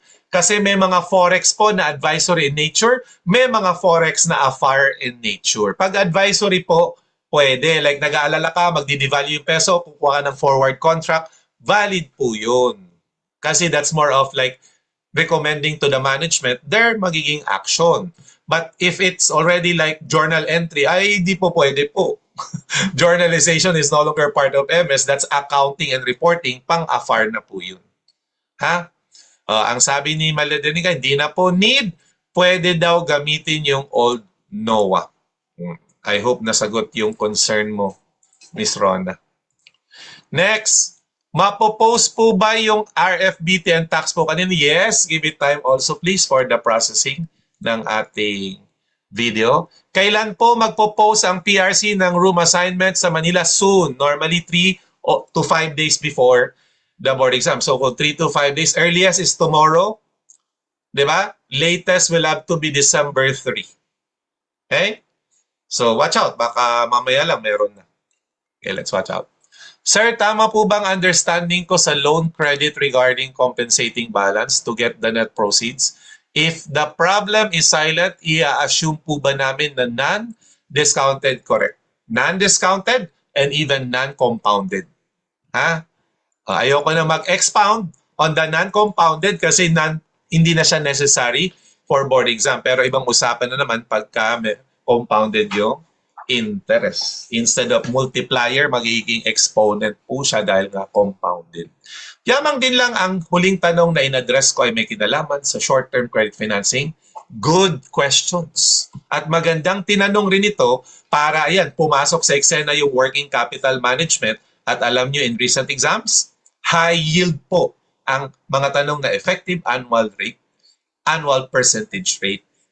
Kaya ang ganda ng tanong ni JJ Pamak. Ang topic ay working capital management, particularly credit financing. Ang kanyang katanungan ay, Sir, pwede po bang pa-explain ulit sa answer ng number 27, final pre-board? Maraming nagkamali dito. To be honest, ako rin nagkamali the first time I answered the CMA question. Pero nung hininga natin ng paliwanag si Wiley, medyo na-convince naman ako sa kanyang kasagutan. Alam nyo, ang trick dito is this. Ang kanyang supplier at present ay what? Supplier. Yan yung present. Ito other, ignore. Dahil sa oras that you would consider the other supplier, irrelevant po yan sa kanyang scheme. Diba? May mga binabanggit dito as the scheme. Ano yung scheme? Yung the current supplier. Kaya pag kinonsider nyo agad yung other suppliers, mamamali na po kaagad tayo. Ang topic ay short-term credit financing. Paliwanag ko lang po, just to remind you, nangangailangan ka po ng pera, kaya nga po credit, kailangan mo ng financing, you need you need to in-source cash, you need sources of funds, and ang pangangailangan nyo, panandalian lamang. Saan ka pwedeng kumuha ng pera? Huwag kang mag-avail ng cash discount nang sa ganun yung perang pambayad, gamitin nyo muna. Sa halip na bayaran sa day 10, bayaran nyo na lang sa day 40 para magamit nyo for 30 days. Or, mangutang at 15%. Di ba? Ngayon, since this is the current term of your existing suppliers, ang pag-compute po ng cost of trade credit is 1 over 100% minus 1%, that's why 99, times 365 over 40 minus 10. Because you can extend for 30 days beyond the discount period. Di ba? Kaya yan po yung solution na 1 over 99 and 365 over 360. Teka lang sir, akala ko po bang usapan natin 360 days dapat pag silent? But the problem is now noisy that we have to use 365 days within 1 year. So be it. Sinabi ko naman sa inyo na hindi ito issue na pag ginamit nyo 365, merong lalabas sa choices. Pag ginamit nyo yung 360, may lalabas sa choices. No, this is a non-issue. It's a matter of assumption. Pero, wag na mag-assume kung nakalagay na 365. Sinabi natin na pag silent 360. Sir, sinunod ko naman yung inyong sinabi na pag silent 360. Wala pong lumalabas sa choices. I-try nyo na 365. Lalabas na yan sa choices. Kumbaga, hindi siya talagang, foolproof, bulletproof na rule. Kasi it's a matter of assumption lamang. Pero bakit 360 ang nirule out natin? For 2 reasons. 1, halos lahat ng CMA materials and foreign textbook pag silent, naka 360 days. And 2, 360 days is based on a logical assumption that there are 12 months in the year and 30 days in 1 month. So that 30 times 12, mas consistent. Diba? Kaya ang bias ng maramihan nasa 360 days. Okay? Okay? Alright. So anong sagot dito? Diba 12.29? Pag nag-delay ka, hindi ka magbabayad within the discount period, eto ang cost mo buong taon. Pag mangungutang ka, ang current borrowing rate, 15%. So what do? Doon ka na sa letter A. Di ba letter A ang official answer? Ibig sabihin ng should not avail of the cash discount, gagamitin nyo yung pera. Madideprive ka ng 1%, kaso nga, good for 40 days lang yan, magmumultiplier ka. Ilang 40 days meron? I'm sorry, good for 30 days lang pala yan. So, magmumultiplier ka. Ilang 30 days meron sa isang taon? Almost 12. Kaya yung 1%, kung 12 times mo pwedeng gawin, itong annual rate. Bakit sir, kailangan yung annual rate? Ang borrowing rate, pag silent, quoted din yan per annum para comparable. Kaya ginagawa nyo ng multiplier. Di ba? So anong mas mura? Mangutang, 15%, or mag-delay at wag bayaran within the discount period? Mag-delay, wag bayaran within the discount period. And how would you phrase wag bayaran within the discount period? Should not avail itself of the cash discount. Di ba? So naguluhan, ginulo rin tayo nitong other suppliers na irrelevant sa discussion kasi hindi nyo pa naman sila kinukuhang suppliers. Ang pinag-uusapan dito as the scheme. Anong tinatukoy na scheme? The current suppliers. So I hope Pamat, nasagot na natin at paliwanag. Ngayon, in relation to that, wala ito sa FB, kundi PNM sa RESA group.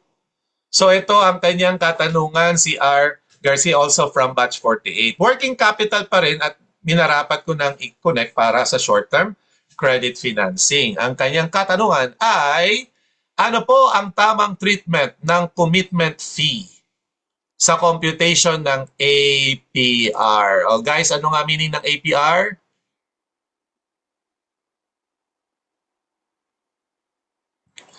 Ano nga meaning ng APR? Annual percentage rate. O, might as well share it. What? I-share mo rin yun, John, to everyone. Tama naman ang sagot mo. Pero sabi ni si Junel, appear. Sabi ni Junel, appear daw, appear. Alam mo, Junel, susumbong kita kay Senator De Lima, ha? Pag ganyan yung mga sagutan natin sa chat box, ha? Oo. Paano ba kayo magkataot? Paano ka ba tinatanong? Hindi po, Junel. Paano? Junel.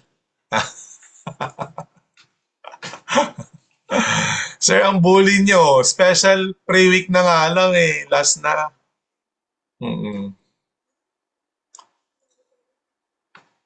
Hindi po to appear. Yan po yung alam niya itong pantapat sa kay Bruno Mars, di ba? Peru. Ayun. Yan po yun. O, di ba? Magka-wavelet lang pala tayo, Jun. Kala mo, di kita kayang tapatan, ha? Ito po. Sa regular pre-week natin, not this special pre-week marathon, kundi sa ating regular pre-week, kung titingnan nyo po sa page 11, item 27, naniniwala po akong under part 2 na to on financial management, meron tayong ganitong tanong. At ang tanong mismo, annualized percentage rate sa line of credit. Anong treatment daw sa commitment fee? Very relevant question kasi nga, di ba, napapadalas ang APR, EAR sa recent board exams. Eh, kung nalalabuan man kayo sa ibang topics, ito yung pagkakataon nyo makabawi, di ba, kung madali man to sa inyo. Guys, wala nga lang tayong regular problem on line of credit. Pero pag sakaling ma-encounter nyo to sa board exam, kako, isipin nyo na lang na yung 2 million line of credit, parang credit card, meron kang credit limit. So, ang pwede mong utangin anytime, 2 million. Ito lang ang kaibahan ng credit card. Sa credit card, pag gumamit ka ng 400,000 at ginastos mo, 400,000, syempre, yun yung ginamit nyong line of credit, babayaran mo ng interest na 6%. So, meron ka na agad interest charges na 24,000.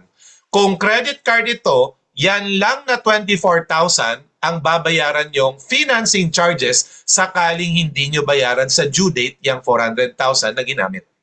Klaro ba yon? However, ito ang kaibahan ng line of credit. Ang line of credit po kasi pre-approved. So that anytime mangailangan ng 2 million, readily available. Ang problema nga lang sa ganung privilege, sakaling hindi mo magamit yung line of credit, yung credit limit, tingnan nyo, di ba may unused na 1.6 million dun sa 2 million credit limit? Dun ka magbabayad ng commitment fee. Kaya diyan papasok yung usaping commitment fee. Okay? And siyempre dito, ang commitment fee nasa 32,000 dun sa portion ng unused. Nakita nyo na? Mas malaki pa yung babayaran yung commitment charges kaysa interest charges. Kasi nga, pag line of credit, ini-encourage ka ng nagbigay sa inyo ng credit line na mangutang. Kaysa naman hindi ka pa mangutang, may babayaran ka pang maliit na commitment fee. Yan po ang basis nitong 24 and 32 sa numerator. Yan po yung babayaran, cash out dun sa nautang na 400,000. So gusto kong i-emphasize, ang pang-divide po, hindi 2 million kasi ang napakinabangan mo lang, 400,000. So do not make the mistake of dividing the commitment and financing charges by 2 million. The denominator should only be the cash inflow sa company. So inutang mo 400,000, yun lamang ang papasok na pera. Hence, that is the denominator. Hindi ko maalala anong sagot dito. Ano nga bang sagot dito sa 56 over 400? Ayun, 14%. Apparently, the answer should be letter C. Letter C nga ba yung sagot natin dyan nung araw? Kasi I'm sure na-discuss ko rin to nung regular pre-week. Okay. Ngayon, since ito ay high yield sa board exam, that brings me now to the last ever question we will have to answer. At ito na po yun. What is the effective annual interest rate? Ayan na naman, EAR. And then CMA problem ito, taken from Wiley. On a 3 million peso loan with an interest rate of 6%, a commitment fee of 0.5%. O baka malito na naman sa point basis, no, sa final frame. And a compensating balance of 7%. Siguro, baka masagot din partially yung concern nung nagtanong kanina na may compensating balance. Guys, yung compensating balance, matik dinideduct yan sa denominator unless meron ka ng existing. Okay? So kung may existing ka ng 3%, edi 4% na lang kailangan mo further, yun lang i-deduct. Pero kung wala, matik buong 7% i-deduct sa proceeds. Ito lang, hindi matik na i-deduct sa proceeds ang interest rate and commitment fee unless may indicator na sila ay discounted. Eh wala namang indicator na discounted, so hindi ito i-deduct in advance. Pinaganda lang na 0.5%, pero that is just 6.5. Parang bakit may mga shock reaction? Eh di ba yun naman ang usapan natin? Hindi dinideduct ang interest in advance sa proceeds unless nakalagay discounted. May nagtanong kanina, pagka po ba silent, non-discounted? Ang sagot ko, yes. Kaya non-discounted ito, wag i-deduct yung 6% and 0.5%.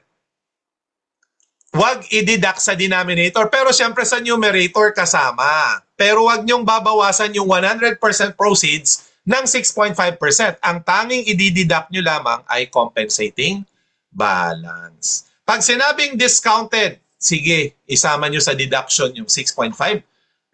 I hope it's clear, ha? Kaya ang sagot dito ay walang iba, letter A, 6.99%. Hala, bakit kilala ka ni Val Marco Junel? Oh, hindi ka naman naka-everyone. How come alam niya na nag-chat siya? Ikaw ang nag-chat sa akin. Kilala ko niya. Hala.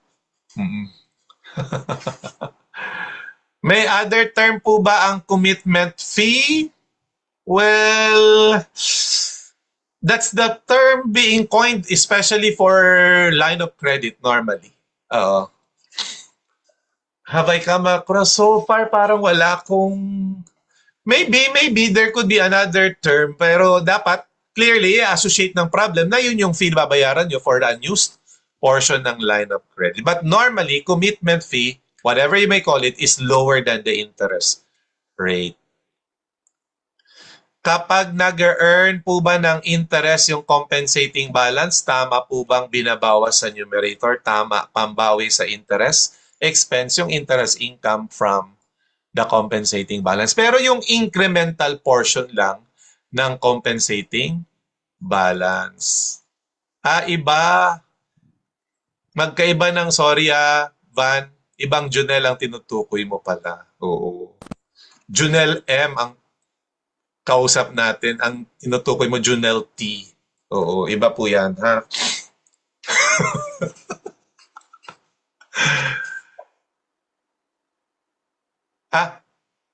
Ang tanong ni Justin is, Sir, ano nga po ulit ang reason bakit ina-add sa numerator yung commitment fee tapos sa denominator hindi? Sorry po, nawala ang signal ko. Sige, balik natin to sa basic discussion. Binanggit ko sa inyo na itong letter A kaya may annual kasi short term, working capital is always short term. Kaya kung 30 days times 12 para maging annual, okay na yan. Pero ang pinaka-nature po dyan ang maiiwan, effective rate. And effective rate is basically what we call the yield rate. At nung discussion natin sa cost of capital, inuulit-ulit ko that yield rate is basically what you are required to pay out of what you receive. Kasi ganun pag financing kapalit, may tinanggap ka, anong kapalit? Kabilaan. So, pag nag-loan ka, may matatanggap kang 3 million. Bawasan mo nga lang ng mga compensating balance. So, anong kapalit? May babayaran kang interest charges plus commitment fee. Kaya ito lang po ang numerator. Hindi i-deduct. Ibang usapan pag nilagay, discounted interest, i-deduct mo na yung interest in advance sa denominator. Pero pag walang ganong indication, huwag nyo pong i-deduct sa denominator ang interest. Hindi po automatic. There has to be indicators na discounted, look for that word, or explicitly indicated, the interest shall be deducted in advance upon granting of the loan. Yun yung mga statement. Tingnan nyo ang CMA problem, napaka-silent ang ICSE, walang indicator na discounted kung kaya hindi po natin dinidak yung commitment fee, pati na yung interest charges. Okay? Klaro po ba? Klaro? Kaya tingnan nyo yung ganyang mga tanong, mas maliliwanagan natin yan if we will have to explain it on a logical standpoint. Ano po ba yung concept behind the formula? Kaya all the more reason na ayoko sanang magkaroon kayo ng more on formulas, kundi more on the understanding why the formula is derived like that in the first place. Di ba? So ulit-ulitin ko, if you memorize things, you tend to forget. But if you understand things, you always tend to remember. Sir, try lang po. Paano pag discounted ang tanong? Saan yan? Tanong dito, bawal. Ang discounting ay year 1, year 2, year 3. Ito po ay short term. Wala pong dinidiscount within 1 year or even 30 days, 1 year loan. Kaya napansin nyo, sa buong working capital management, discounting as a word is out. Because we do not discount current items. What we discount is long-term cash flow. Klaro po, Junel? Sabi niya, try lang naman po. Tama rin itanong mo yan para klaro na. Ha?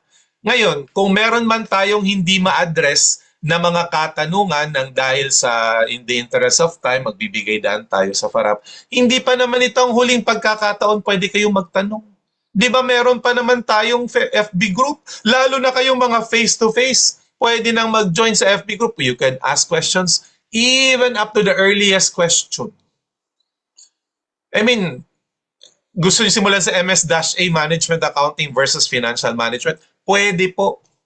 You can even ask that until you take the exam. Kung gusto niyo nasa venue na kayo ng board exam, mayroon pa kayong pahabol, pwede po. Pag makita natin yun, sasagutin natin. Sir, may pending. Ang dami ko sinasabi, ilagay nyo lang po sa, mas may pending pala ako, hindi pa nasas. Sige po ba, i-revisit ko po tonight kung meron po akong pending na tanong na hindi pa nasasagot. Promise po, nawili lang po siguro tayo sa bakasyon, kaya mamaya, promise. At susuyurin ko na po, patawad po kung meron man ako na miss out, pero hanggat maaari lately, sinasagot ko within the day yung inyong katanungan. I'll try my best na walang ma-miss out at ilalagay ko sa comment most recent comment kasi minsan natatabunan na at ang pinaka-popular lang pinapakita ay yung popular na sagot na at maraming mga reactions like likes or heart maybe. No? Okay na. Okay na tayo. Okay, sige. Now, with that, I think our mission for MS is done. Kaya ang last portion ng page 2 ng handout nyo is this one. You all have to do your what? You don't have to do your best. You just have, rather you don't have to be the best, but you have to do your best, syempre. Kung ano man kako ang pinagdadaanan nyo sa oras na ito, valid. Ha? Shout if you must. Cry if you may. But after doing that, balik pa rin sa aral. Di ba? Tanaw nyo na yung finish line. Kaya nga sabi dyan, you're almost at the finish line, so keep pushing. Before you know it, the trophy is yours. Sabi nga ni Sir Kay kanina, you will have to spend this year's Christmas as a CPA. But, what is not highlighted is your life after this year. Yun ang wala nang babawi sa inyo. Talagang magiging CPA na kayo in the Philippine archive, in the Philippine history. Nasa kasaysayan na kayo na minsan naging registered professional kayo ng bansa. Kaya konti na lang guys. Tama rin talaga yung sinasabi nila, lahat kayo magiging CPA, hindi lang sabay-sabay. It's not a matter of if but a matter of when. 'Di ba? Kaya kami sa RESA, we are thankful na binigyan mo kami ng pagkakataong samahan kayo sa inyong CPA journey. Even for the last chance na meron tayong ganitong pre-week marathon para naman somehow ipalalamin sa inyo na, uy, may board exam pa nga pala tayo na tatapusin. But you know what? Your life is beyond the board exam. Di ba? Ang ganda ng mga speech kanina sa tax, di ba? This board exam will not define who you are. This is just one of the processes you would have to hurdle. Oh. You did your best, you failed the exam, do your best is still just the same. Next time. Di ba? It's not a matter of if, but a matter of when. Is still, you can make that happen very soon. Okay? Kaya guys, I would like to see everyone on January 27 at the Manila Hotel. I would like to see everyone shining, shimmering, and splendid indeed.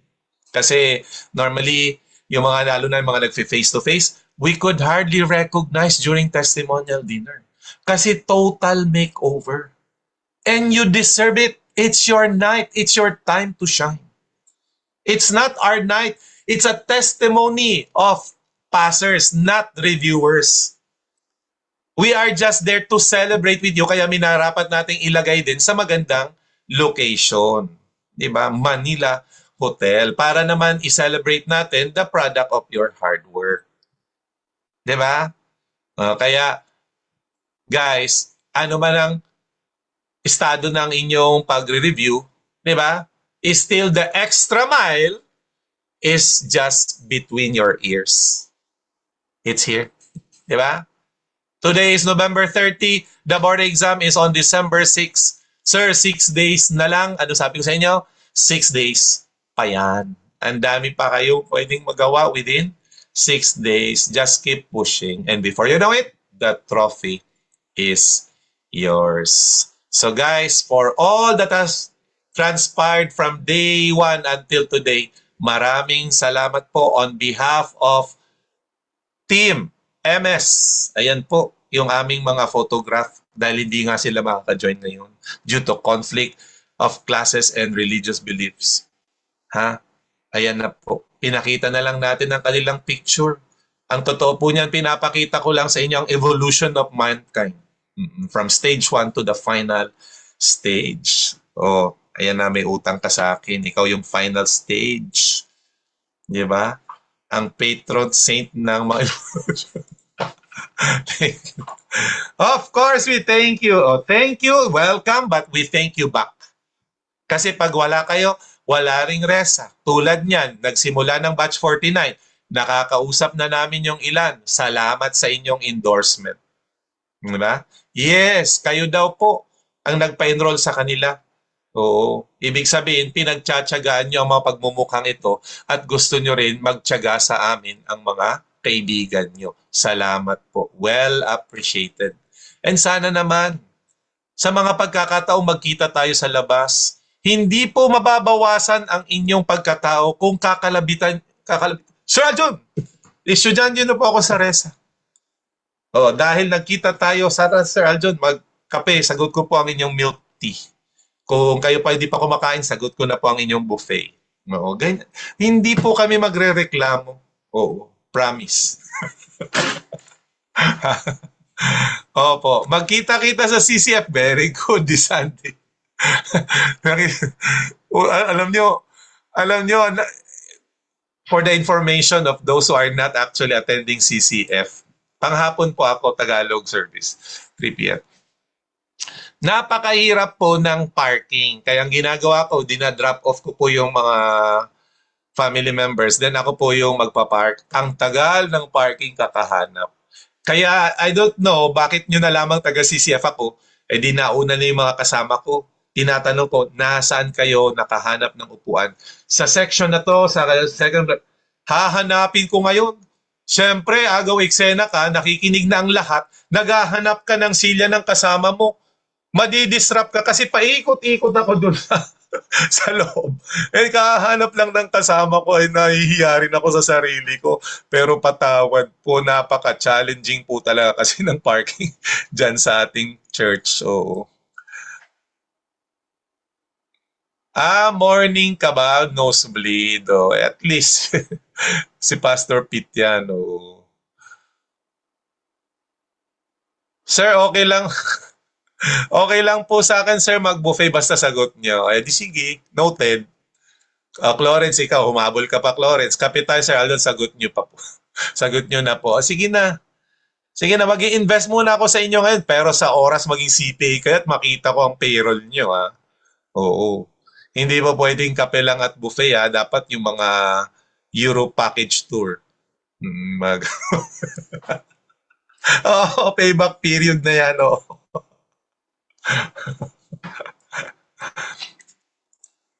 Ah, tapusin na nga natin ito at meron pa tayong nag-aabang na farap, ha? So guys, ano man ang hindi nyo naranasang maganda, patawad na lamang po sa mga remarks na labag po sa inyong prinsipyo at paniniwala, patawad po. Ha? Pero kung ako man po ay nakatulong or kami man po ay nakatulong kahit papano, then sana madala niyo yan hanggang kayo ay magbo-board exam. At kami ay, di ba, by the time you are taking the exam on December 6 to 8, wala na kami doon. Mag-isa na lang kayo. Kaya na mananalangin na lang kami na sana maalala niyo pa ang aming mga reminders, ang aming mga some sort of pointers na binahagi ngayong pre-week at special pre-week. To the point na habang nag-exam ko, naririnig niyo pa ang mga boses namin. Di ba may mga ganong reaction and remarks. So, kaya, guys, your life is beyond the board exam. What I'm excited is not you becoming a CPA very soon, but you spending your entire lifetime as a CPA. And possibly CMA, so that we will have to see each other once more for another round of review, this time maybe for USCMA and even probably US CPA someday. Muli, on behalf of Team MS and Team Resa, my name is Aljun Lee, your CPA reviewer for the subject MS, broadcasting live here in Project 8 Quezon City. Now, officially signing off. Bye guys. Love you guys. Sarang galingan nyo mga anak.